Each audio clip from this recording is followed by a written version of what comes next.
The picturesque village of Mqhekezweni in the heart of the Eastern Cape. A place where former President Nelson Mandela spent most of his childhood, back when it was still a close-knit community. But for the past 4 years, the village's peace has been shattered by a ruthless extortion gang targeting its women. They demand, pay up or risk being raped. Operating with impunity, the gang spreads fear and shame, and the cries of Mqhekezweni's women go unheard.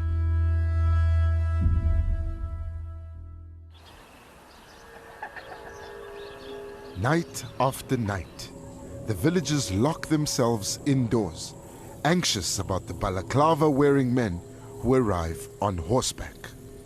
It's almost sunset, and this beautiful little village is about to become extremely dangerous. It took time to gain the women's trust, but while they're prepared to share their stories, they want their faces hidden. Nosakele, now in her 60s, lives with her grandchildren. She says the reign of terror initially began when raiders on horseback swooped on the village to steal their livestock.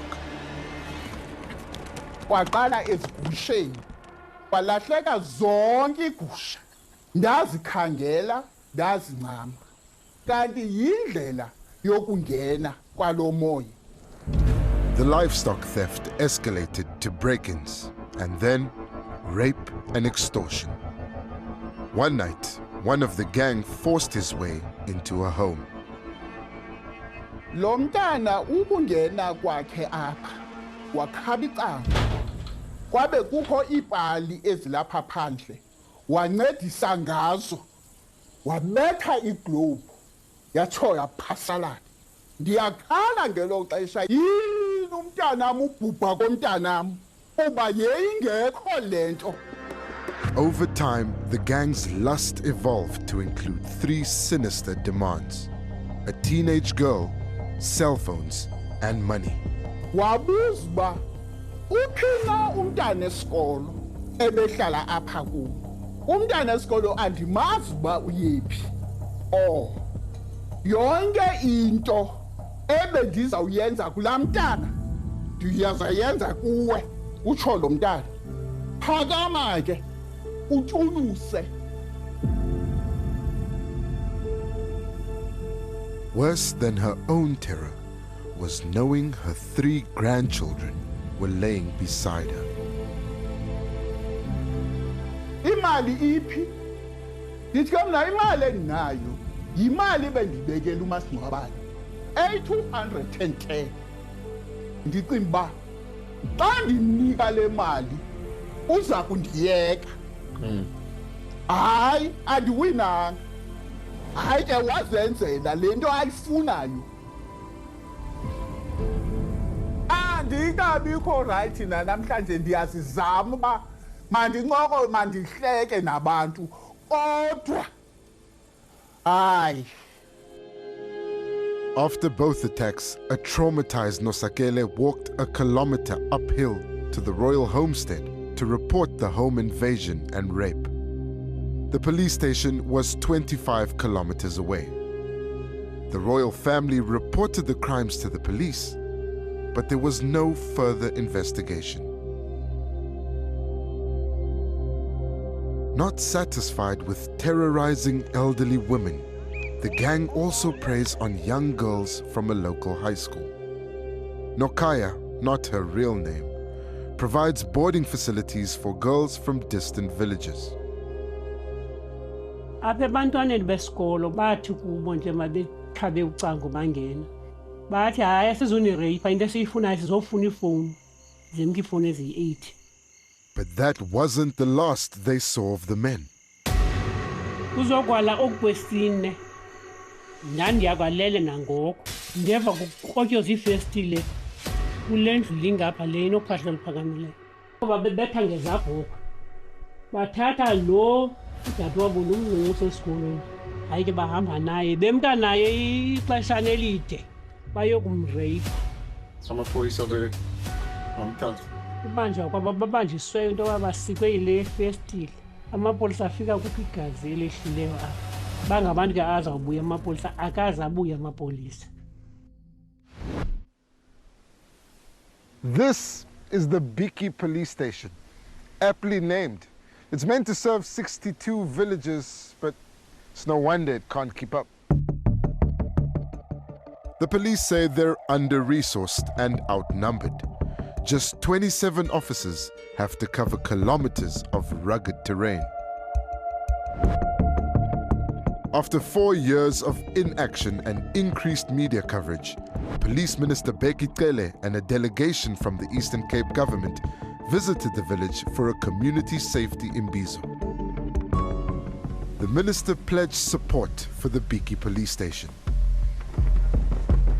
But in the 2 days we spent in Mqhekezweni, there was no sign of an increased police presence or patrols. We did, however, see police cars being used to drop staff at home after their shifts. Phumzile Qetyana is the district commissioner for the OR Tambo district. Along the road from Biki to the village, the patrols around the area, which includes the 3 new vehicles, just don't seem to be happening. 123 localities with 7 tribal authorities in the Biki policing area. It's relatively difficult to cover the space.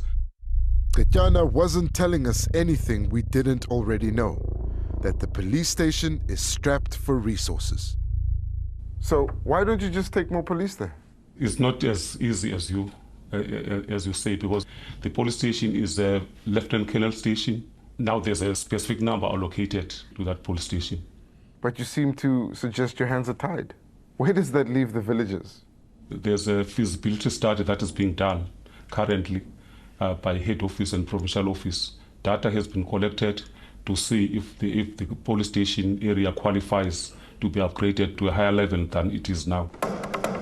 Astonishingly, what we were being told is that little can be done until the paperwork is complete. Essentially, that this was an administrative issue. The satellite police station, more officers on the ground, and the much-needed extra vehicles all depend on whether Biki police station meets the requirements for an upgrade.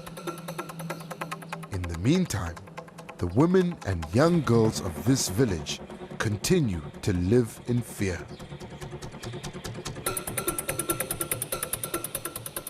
Cool, so can I continue? Can I take this off?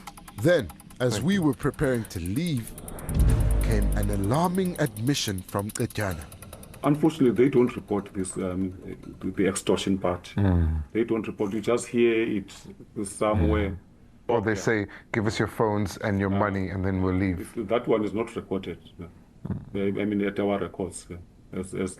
Just interestingly for your information as well, General, the thing is, many people don't want to call it a protection fee or a protection racket. But when we interview the victims, then we ask them, okay, what is that then?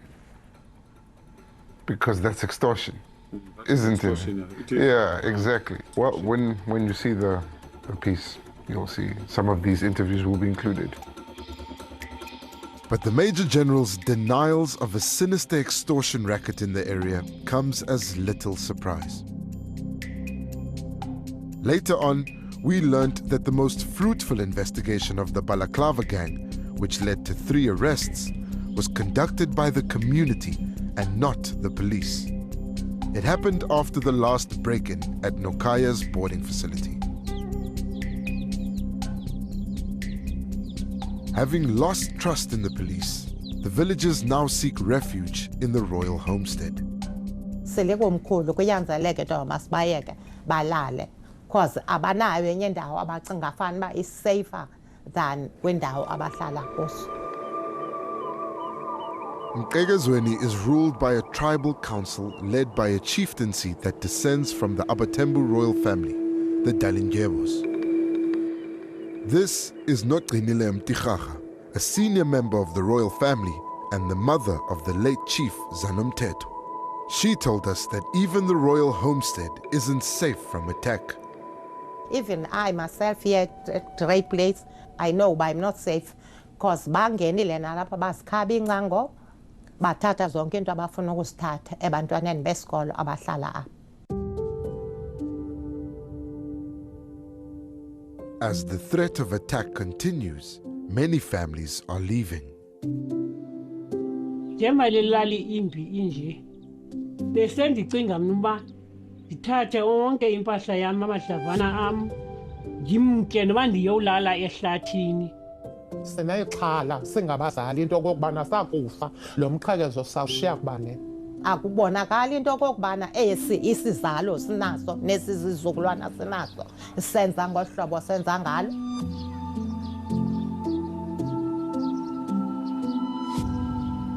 But as another night approaches, and with memories of unfulfilled promises of help, the villagers of Mqhekezweni hunkered down. Thanks for watching. Why not drop us a comment below? We love reading your opinions. Remember, you can now access Carte Blanche stories anytime, anywhere, even offline. Carte Blanche, the podcast, is now available on all major podcast platforms. So be sure to hit that follow or subscribe button and be part of our growing online family.